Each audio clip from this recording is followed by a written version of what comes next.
Hi, I'm Charlotte Lawson, a registered licensed dietitian here in Tampa Bay, Florida. You might be looking for some answers on how to cut or just remove at least a little bit of sugar in your diet. Well, keep in mind, sugar is actually part of a carbohydrate. So when looking to remove sugar completely from your diet, this really isn't a realistic idea. Carbohydrates our body needs, and about 60% of our diet should come from carbohydrates. Now keep in mind, not all carbohydrates are created equal. So we can actually help to remove the reduce added sugars in our diet. And this is where we choose forms of more complex carbohydrates versus simple and processed and refined sugars in our diet.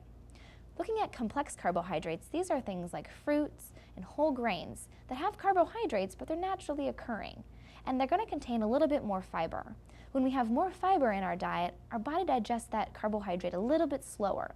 So we have a slower rise in our blood sugar levels, and again, just overall healthier digestion process. Now when we look at processed foods, for instance, those real sugary things like cookies and cakes and little sweet snacks, those have a high amount of processed refined sugar, and our body digests that very, very quickly. So we see an instant spike in blood sugar and have that kind of sugar high feel, but will often crash.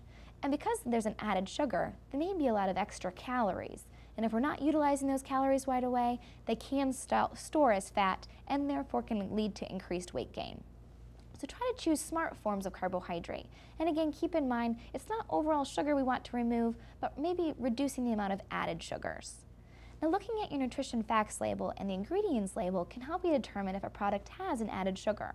Look for words like, for instance, plain sugar, high fructose corn syrup, or just fructose corn syrup. This means that it's been an added sweetener to that product. And the higher it is in the level of the ingredients means there's more of that product in there. So if sugar or fructose corn syrup is ingredient number 1 or 2, you're looking at a mostly refined sugary product. So again, keep in mind all carbohydrates aren't created equal, and try to check those facts.